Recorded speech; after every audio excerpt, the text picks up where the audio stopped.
ऊष्मागतिकी के विभिन्न प्रक्रमों की चर्चा हम सभी लोगों ने कर लिया है। अब आज आपके सामने मैं कुछ विशेष प्रक्रमों की विशेष बातें धीरे धीरे उनेसा जी के कहने पर समझा रहा हूं। आप सभी लोग मेरे साथ समझते रहिएगा। देखो बच्चों, समतापी प्रक्रम, कोई बोलेगा नहीं, समतापी प्रक्रम, आइसोथर्मल प्रोसेस। कोई बालक या बालिका बोलेगा नहीं, बस समझेगा। ठीक है, थोड़ी सी इंट्रोडक्शन टाइप की चीजें कल की क्लास में हम लोगों ने चर्चा कर लिया था। जैसा कि मोनम को हमने बताया था बच्चों कि इसके आगे वाला चैप्टर का नाम ही समतापी उद्घोष प्रक्रम है। तो मैंने बहुत विचार किया तो सोचा कि इसी साथ वो पाठ पढ़ा दे, दोनों न्यूमेरिकल एक साथ हो जाएगा। क्यों, क्या दिक्कत है? तो 2-3 पन्ने का है ही।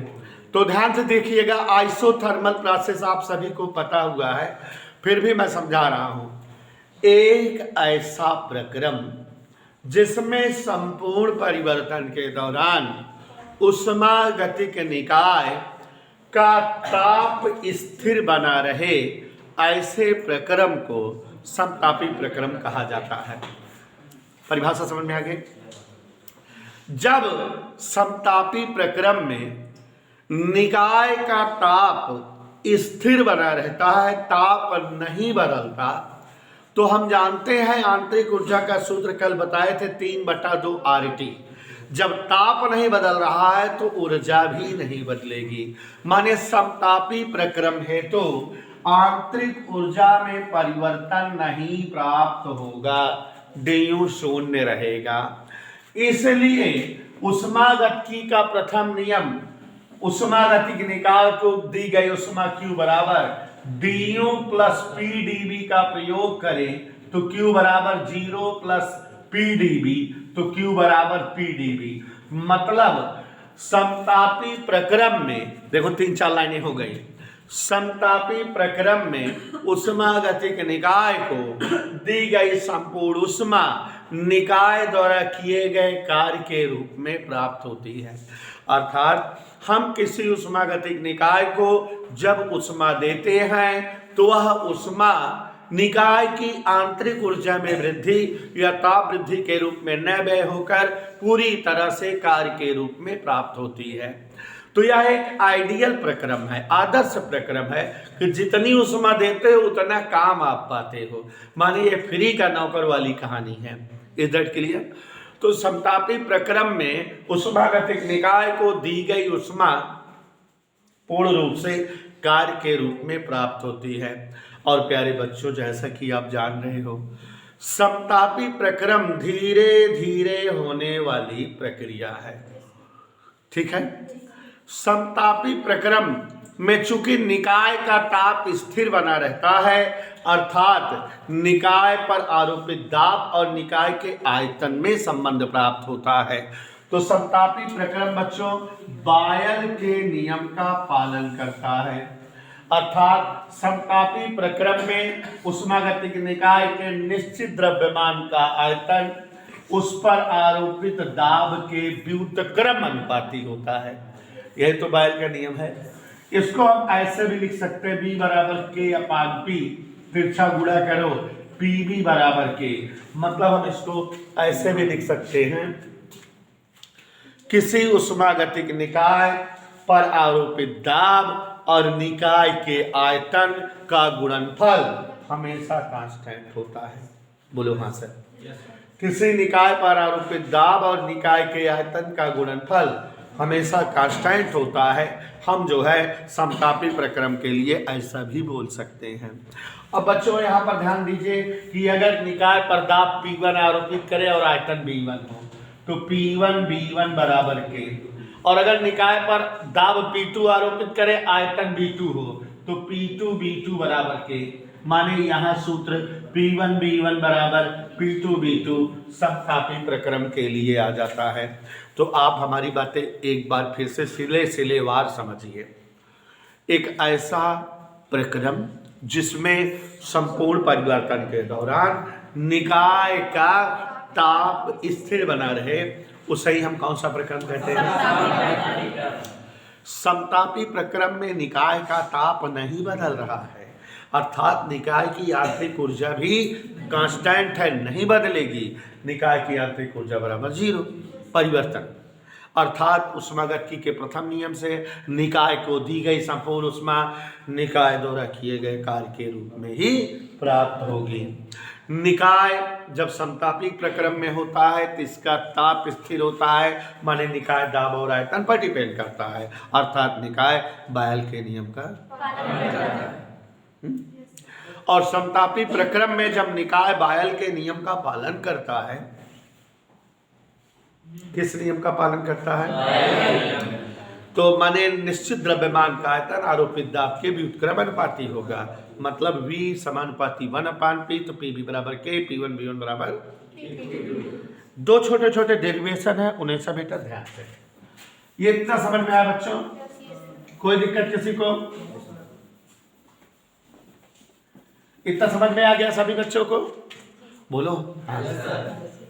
समतापी, सभी लोग ध्यान देना, जितना बातें इसमें बता रहे हैं उतने बातें रुद्धोत प्रक्रम में बताएंगे। समतापी प्रक्रम में 19 बेटा प्रत्यास्थता गुणांक, क्या चीज बेटा? ठीक है। अब अगर हम जो है मान ले कि किसी उष्मागतिक निकाय का आयतन V तब है जब P उस पर दाब P लगाए हैं, तो दाब P पर आयतन मान ले, पक्का? कोई सिलेंडर है, उसमें घड़ी है गैस, आयतन है V और दाब लगाए हैं माना। ध्यान दीजिएगा सभी लोग, P दाब आरोपित करने पर उन्हें सब किसी उष्मागतिक निकाय का, हाँ, उष्मागतिक निकाय का आयतन V है। कोई दिक्कत बेटा? सभी लोग को समझ में आया? कितना दाब आरोपित किए, आयतन कितना पकड़े, समझ आया? अब अगर दाब बढ़ा दे तो आयतन घटेगा, क्योंकि उल्टा अनुपाती नियम है ना। तो दाब थोड़ा सा बढ़ा दे तो आयतन थोड़ा सा कम हो जाएगा, पक्का? यदि दाब P प्लस डेल्टा P, देखो थोड़ा बढ़ा दिए, प्लस किए माने करें तो आयतन क्या हो जाएगा? थोड़ा ही कम होगा, क्या हो जाएगा?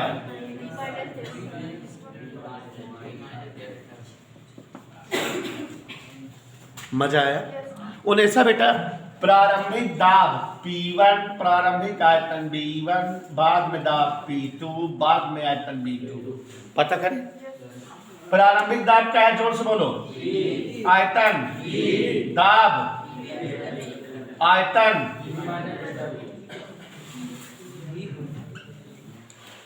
कौन सा नियम का पालन करता है समतापी प्रक्रम? बायल का नियम लगा दे। इसलिए बायल के नियम से उन्हें सच ध्यान देना, P1 B1 बराबर स्क्वायर बहुत प्यारी बच्ची है। P1 B1 बराबर, जोर से बोलो, P1 B1 बराबर P2 हाँ, डोला P1 का मान B1 यहाँ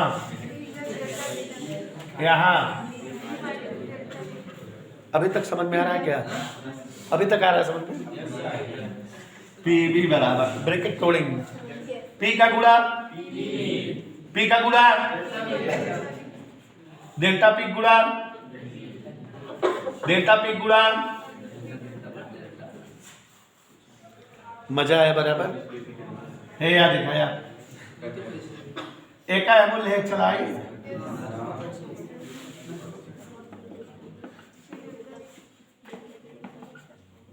कोई दिक्कत? अच्छा एक चीज और, यहाँ देखो, कोई बोल तो नहीं रहा है, चूंकि delta P into delta B, देखो बेटा डेल्टा P छोटी राशि है और डेल्टा B भी छोटी राशि है, छोटी छोटी राशियों का गुणा और छोटा हो जाता है। जैसे 1/3 छोटी राशि है, 1/7 छोटी राशि है, गुणा करो 1/21 और छोटा हो गया कि नहीं। अत्यंत छोटी राशि होने से नगण्य हो जाएगी। तो अगली लाइन से P इंटू डेल्टा बी बराबर डेल्टा P इंटू बी। मुनेसा समझ में आया? आगे देखिए, आगे देखो, P बराबर इतना समझ में आया? नहीं समझ में आ रहा है? इधर लिखते हैं P बराबर क्या आया है, देखो, delta P upon delta B बटा बी। ऐसे लिख दे, मेरा मन कर रहा है ऐसे लिख दे, नीचे से ऊपर आ जाए नहीं। हाँ देखो बेटा श्रीवांशु, तुम पढ़े नहीं हो लेकिन जानकार हो। डेल्टा बी बटा बी आयतन में विकृति, याद आया कि नहीं? आयतन परिवर्तन बटे प्रारंभिक आयतन, आयतन विकृति होता है कि नहीं? होता है। डेल्टा पी माने अभिलंब प्रतिबल, माने दाब में परिवर्तन। कोई दिक्कत? उन्हें सब बेटा याद करो प्रत्यास्थता वाला चैप्टर। ये आयतन में परिवर्तन बटे प्रारंभिक आयतन, आयतन विकृति होता है कि नहीं? और ऊपर अभिलंब प्रतिबल है कि नहीं? अभिलंब प्रतिबल और आयतन विकृति का अनुपात आयतनात्मक प्रत्यास्थता गुणांक। याद आया?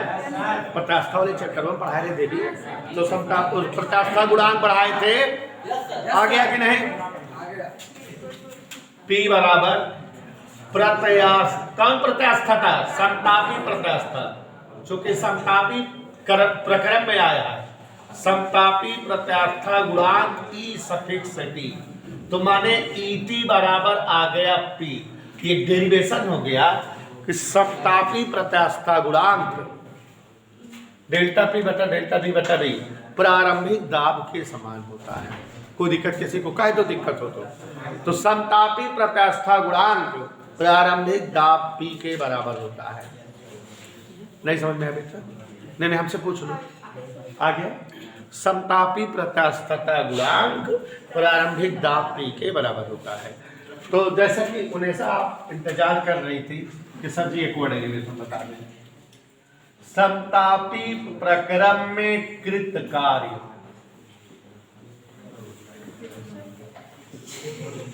आवाज नहीं,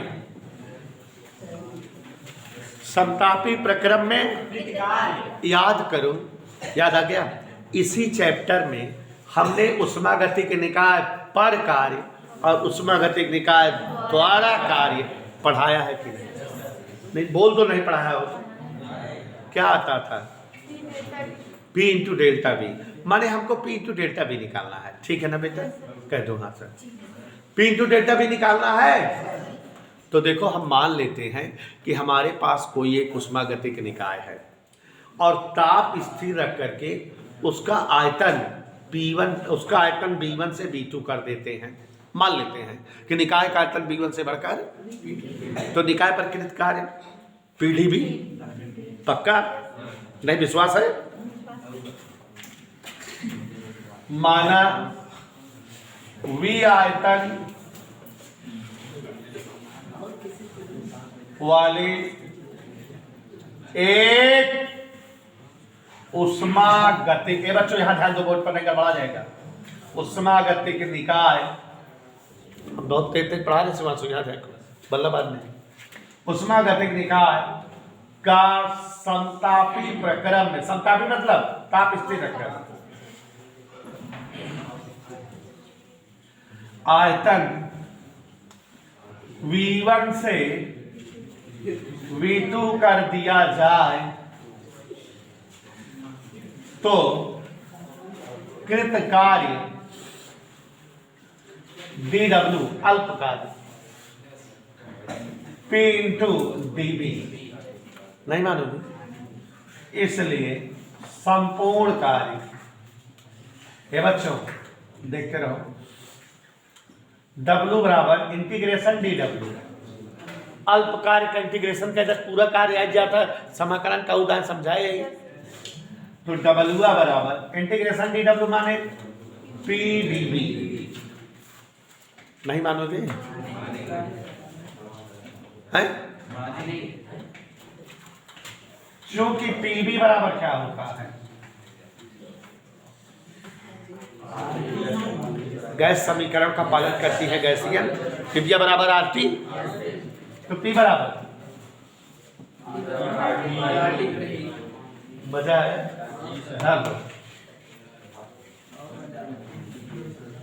R T upon we T B. मुझे देखते रहना, समझ आया? अच्छा एक चीज ये बताओ, आर तो कांस्टेंट है, अब समतापी प्रक्रम में टी भी तो फिक्स किए हैं, टी भी तो फिक्स किए हैं कि नहीं?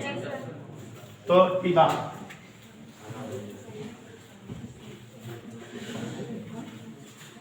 इतना मजा आई।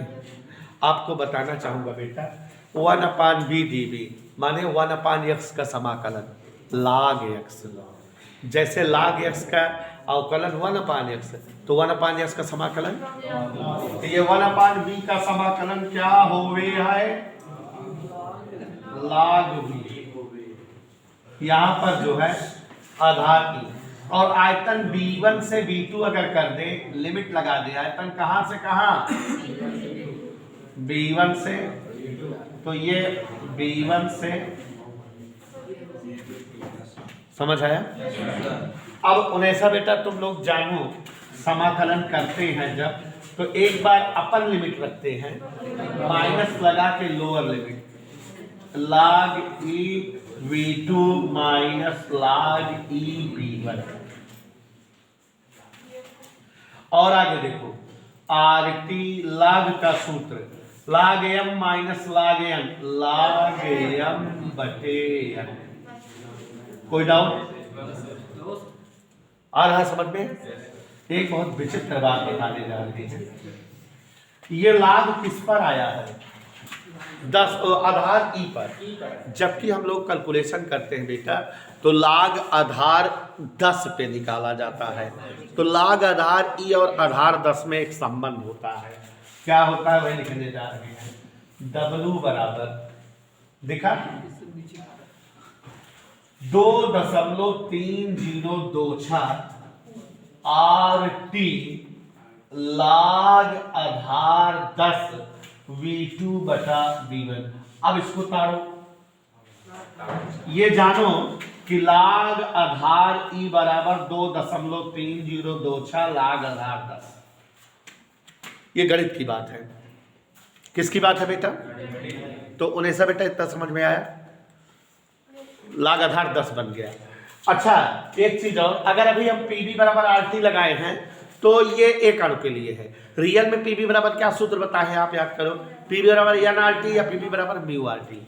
अगर अभी हम यहाँ पीबी बराबर एन आरटी किए होते तो ये एन ऐसे बगल लिखा रहता, ऐसे एन लिखा रहता, ऐसे एन लिखा रहता, ऐसे एन लिखा रहता कि नहीं, यानी या म्यू से लिखा जाता है, आप जानते हो अणुओं की संख्या या मोलों की संख्या, यहाँ भी एन ऐसे लिखा रहता, कोई डाउट तो नहीं रहता ना। और ये डेरिवेशन आ गया। हम एक बार फिर से बताना चाहते हैं, मेरी इच्छा है कि एक बार फिर से बता दें। देखो मान लेते हैं एक उष्मागतिक निकाय है, उस पर जब दाब ताप स्थिर रखकर, ताप स्थिर क्यों करेंगे, क्योंकि समतापी प्रक्रम है, दाब घटाते या बढ़ाते हैं तो आयतन बदल जाएगा। मान लेते हैं आयतन कहां से कहां बदलता है, B1 से बदलकर, तो उष्मागतिक निकाय पर किया गया कार्य का सूत्र हम जानते हैं पीडीबी होता है। इंटीग्रेशन कर देंगे तो संपूर्ण कार्य आ जाएगा कि नहीं, लेकिन संपूर्ण कार्य पीडीबी कहां से कहां तक आयतन रहना है, इसलिए लिमिट लगा दिए B1 से B2। अब यहाँ पीडीबी में P का मान निकाले। हम लोग जानते हैं कि सभी गैसें, सभी उष्मागतिक निकाय गैस समीकरण का पालन करते हैं। गैस समीकरण क्या होता है, पीबी बराबर होता है, तो P बराबर, तो यहाँ एन आर टी बटा बी कर दिए, एन आर टी बाहर कर दिए, तो 1/b dv 1/b का समाकलन। जो बायो वाले बच्चे रट लो बेटा, और मैथ वाले बच्चे 12वीं में पढ़ोगे कि 1/s का समाकलन log x। तो ये लाग भी हो गया। एक बार अपर लिमिट माइनस लगा के एक बार लोअर लिमिट। अब ये देखो लाग एम माइनस लाग एम बटा एम, बाहर वाले से हमारा कोई मतलब नहीं है। अब ये यही उत्तर हो जाना चाहिए मुने साहब, लेकिन बेटा यहाँ आधार की को हम आधार 10 में बनाए तो किससे गुणा कर दिए, 2.3024। सूत्र आ गया कि नहीं। सवाल लगाने में यह सूत्र थोड़ा सा और कन्वर्ट होता है। कैसे कन्वर्ट होता है सुचिंता बता रही है। ये हमारा समतापी प्रक्रम किस नियम का पालन करता है, तो बायल का नियम मतलब क्या, P1 V1 बराबर P2 V2। इसका मतलब V2 बटा V1 बराबर क्या होगा, P1 बटा V1 उधर है कि P2 उधर ढाई गई, तो W बराबर क्या हुआ, 2.3026 NRT लाग आधार 10 P1 बटा P2। ये सूत्र कब लगेगा, जब दाब दिया है, और ये कब लगेगा, ठीक है ना। तो आप सभी लोग को समझ में आया बेटा, बहुकाली सूत्र है। तो ये हमारा आपको